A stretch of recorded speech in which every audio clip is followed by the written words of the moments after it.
And Chinnathambi 2 ஏங்க சில good films வந்து தொடவே கூடாது. ஸோ சின்னத்தம்பி எல்லாம் தொடக்கூடாதுங்க, சிம்பிளாக வச்சுக்கணும். when will I work with Rajni sir or Prabhu sir again? Okay, Rajini sir வந்து I did Annaatthe. Prabhu sir again ஒரு கரெக்டாக சப்ஜெக்ட் இருக்கணும், ஒரு பெயர் இருக்குது, ஸோ அந்த சப்ஜெக்டாக இருக்குது அது பண்ணுறதுக்கு. ஆக்ட்ரஸ் குஷ்பு பிரபு கூட ஆன ரிலேஷன்ஷிப்பை பற்றியும் சின்ன தம்பி படத்தை பற்றியும் ஓப்பனப்பாக சில விஷயங்களை பேசியிருக்காங்க.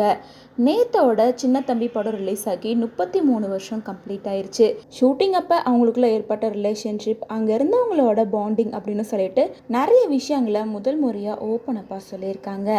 ஆக்டர் குஷ்பு அண்ட் இளையராஜாவோட மியூசிக்கில் பி வாசு டைரக்ஷனில் உருவான படம் தான் சின்ன தம்பி. 1999ஆம் ஆண்டு ஏப்ரல் 12ஆம் தேதி தான் இந்த படம் ரிலீஸ் ஆச்சு.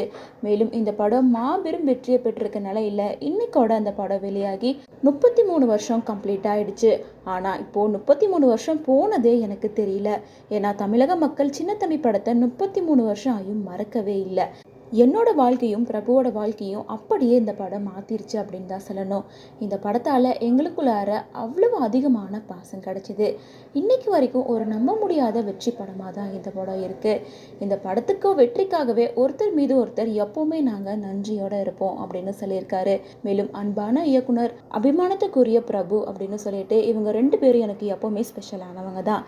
இந்த படத்தில் இளையராஜாவோட மேஜிக் எல்லாம் எல்லா காலத்துக்கும் நம்மளை வியக்க வைக்கும். சின்ன தம்பி படம் 33 வருஷங்களை கம்ப்ளீட் பண்ணியிருக்கு. அதுக்கும் உங்களோட அன்புக்கும் எப்போவுமே என்னோட நன்றி இருக்கும் அப்படின்னு சொல்லிட்டு குஷ்பு ரொம்ப எமோஷ்னலாக இந்த போஸ்டர் ஷேர் பண்ணியிருக்காங்க.